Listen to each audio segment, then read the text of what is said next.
Former San Diego Mayor Bob Filner has pleaded guilty to 3 charges, and those 3 charges include a felony, 1 felony, and also a count of false imprisonment by violence. And of course, this has to do with the 20 different women that came forward alleging that he sexually assaulted them.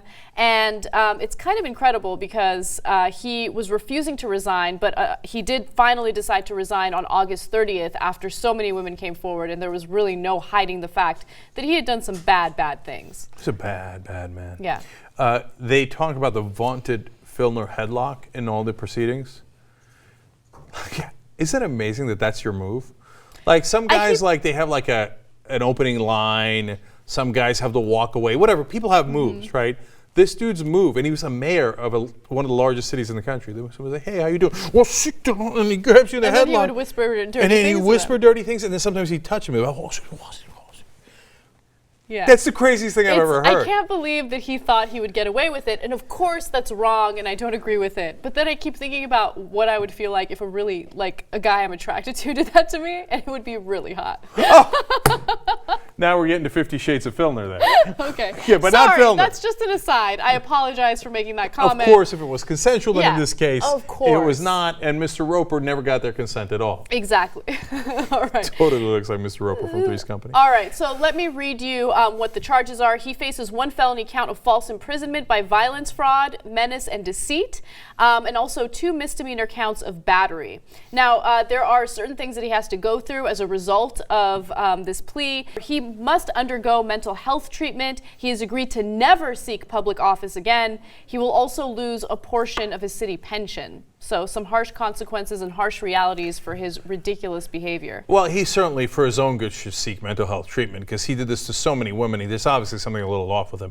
Look, the whole thing's a shame because actually back in the day he was a good guy. He was one of the Freedom Riders, right? And he would go down to the South and voluntarily, he would get roughed up by the guys back there to fight for civil rights. He was a really brave guy back in the day. And at some point, I guess he lost it.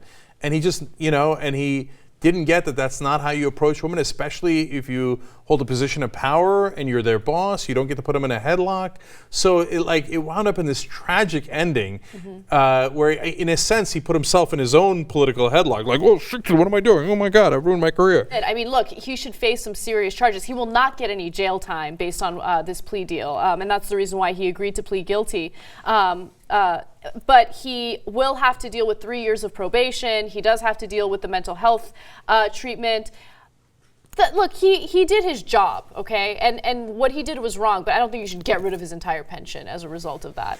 Yeah, that's interesting. Yeah. I mean, especially from your perspective, if somebody put you in a headlock and then started whispering weird things to you, and you would be so freaked out, right? Unless it was, of course, like as you said, if it's part of your consensual play, then you're having fun. But like weird 70-year-old Mr. Roper puts you in a headlock, you're going to be freaked the fuck out. But you still would say he shouldn't lose his whole pension. I would say he should not lose his whole pension. Yeah. And please do not misinterpret what I'm saying. I'm not saying I agree with anything that he did or that we should let him off easy. Of course, he should face some harsh consequences for what he did. But I mean, he was mayor of San Diego. He did his job. I don't think that you should just destroy his entire, retirement or his pension as a result of that.